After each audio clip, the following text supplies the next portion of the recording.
भगवान ने गोपियों को पुकारा, सारी गोपियां आई। गोपियों से कहा, गोपियों ने देखा भगवान की बांसुरी अधरों पे रखी है। गोपियों ने बांसुरी से कहा, बांसुरी तूने कौन से पुण्य किए हैं कि भगवान सदा तुझे अपने होठों से लगा के रखते हैं। ये बांसुरी सदा भगवान के होठों से लगी रहती है। गोपियां बोलती है, बांसुरी हमें तो तेरे से जलन होती है प्रभु, कभी हमें अपने इतने पास नहीं ले जाते जितने करीब तुझे रखते हैं। तूने कौन सा पुण्य किया है बहन। तब बांसुरी ने कहा कि सखियों, मैं बांस की बनती हूँ और बांस की बनती हूँ उस बांस की जो बांस भीतर से खाली है। बांसुरी किस बांस की बनती है? जो बांस भीतर से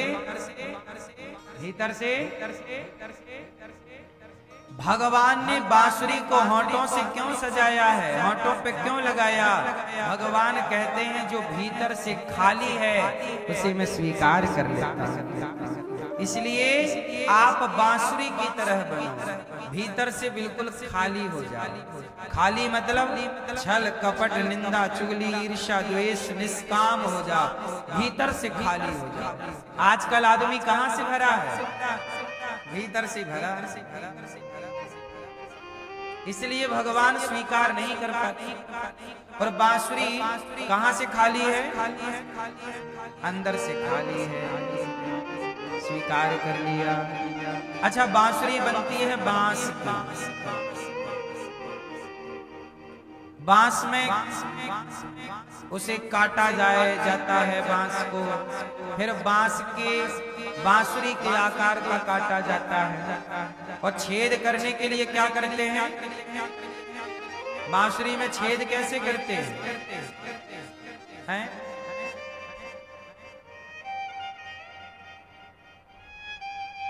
पहले जो बांसुरी बनती थी तो जलता हुआ उसे जलाते थे ना, वहां छेद जहां करना हो चिन्हित करके वहां पर जला देते, तो गोल छेद हो जाता था। बांसुरी ने कहा कि दुनिया वालों ने मुझे काटा, मेरी छाती पर 7 छेद किए, फिर भी आज तक मैंने किसी को गाली नहीं दी। जब भी मैं बोली तो ऐसा बोली कि जहर से भरा हुआ सांप भी मेरी तान सुन के नाचने लग गया। और संत हो सज्जन हो मेरी तान सुन के नाचने लग जाता। बांसुरी बोलती कैसा है? कैसे बोलती है? कड़वा बोलती है कि मीठा? कैसा बोलती है? मीठा। आप लोग कैसा बोलते हैं? बांसुरी से हमें सीखना है कि बांसुरी जैसे मीठा बोलती है ऐसे हमें भी मधुर बोलना चाहिए। ऐसा बोलना चाहिए, मीठा बांसुरी की। आप लोग भी जरा अच्छे से बोला करो, किसी को बुरा ना लगे, किसी का आपकी वाणी से दिल ना दुखे। अच्छा बोला करो। आजकल के लोगों को बोलने का भी ज्ञान नहीं होता, बोलते भी ऐसे हैं कि बड़ा उपकार कर रहे हैं। घमंड में रहते हैं कुछ लोग।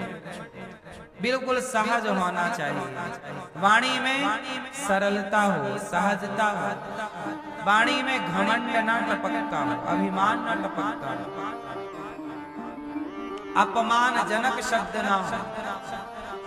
शब्द संभाल के बोलिए, शब्द के हाथ न पाओ। एक शब्द औषधि करे, एक शब्द करे घाव। अच्छा, रिश्ते कहां से बनते हैं और कहां से बिगड़ते हैं? बोलो।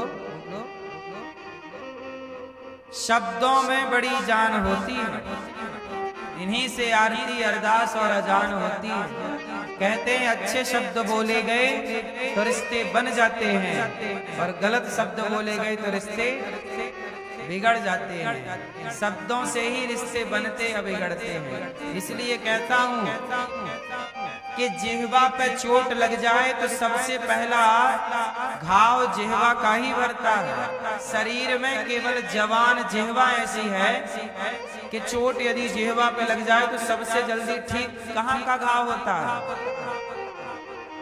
जिह्वा में लगी चोट सबसे जल्दी ठीक होती है, पर जिह्वा से दी गई चोट कभी ठीक नहीं होती।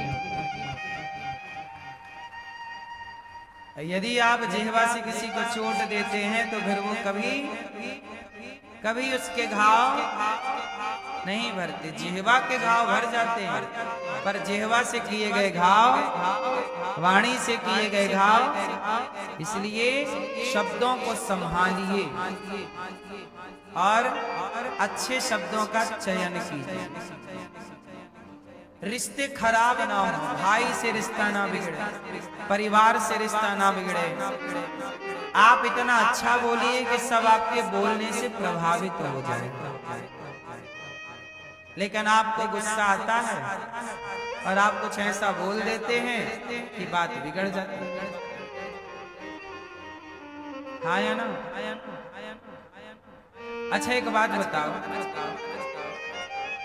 हीरा और पत्थर, एक असली हीरा और एक नकली हीरा, दोनों को एक सा काटा जाए, एक सा वजन किया जाए, एक सी नक्काशी की जाए, तो क्या आप बता दोगे कि असली हीरा कौन है और नकली कौन है? अच्छा जौहरी बता देगा कि नहीं?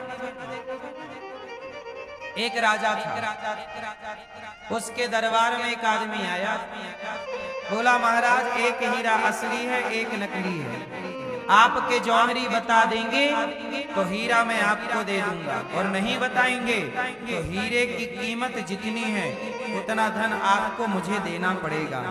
राजा बोले शर्त मंजूर है, क्योंकि हीरा को पहचानना जौहरी के लिए तो कठिन नहीं था।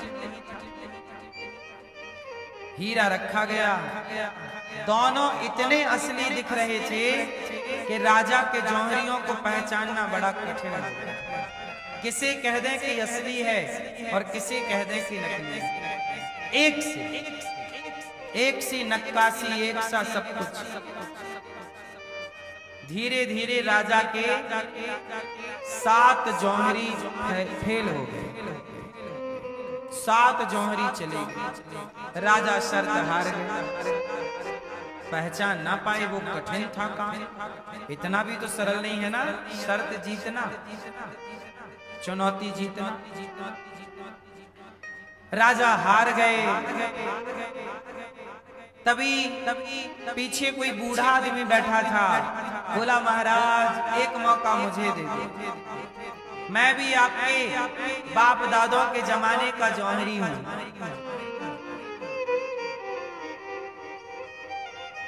पर मैं अंधा हूं। जब से आंखों में दिखना बंद हो गया तो आपके परदादाओं ने मुझे निकाल दिया था काम से, लेकिन आज मैं आपकी लाज बचा सकता हूं। तो राजा बोले कि देखो आपसे बड़े बड़े ये जौहरी हैं जिनकी आंखें हैं, आपकी तो आंखें भी नहीं। अब आप कैसे पहचानोगे कि असली हीरा कौन और नकली हीरा कौन? बोले महाराज आप मुझे 1 घंटे का मौका दें। राजा बोले कोई बात नहीं, अब हार तो गए हैं, आप भी ट्राई कर लो। उस अंधे ने दोनों हीरे को लिया, एक असली था एक नकली था, पर बता पाना बड़ा कठिन था। दोनों को उस अंधे ने रख दिया धूप में, और धूप में एक हो गया गरम और एक रहा ठंडा।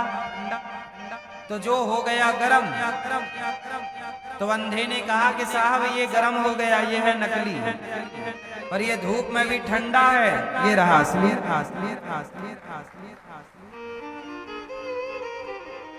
कितना सरल है।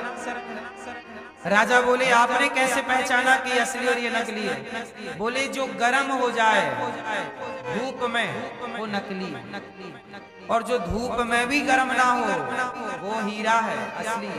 तो जो बात बात में गर्म हो जाते हैं वो नकली लोग होते हैं, और जो जरा विषम परिस्थिति में भी अपने दिमाग को अपने चित्त को ठंडा रखते हैं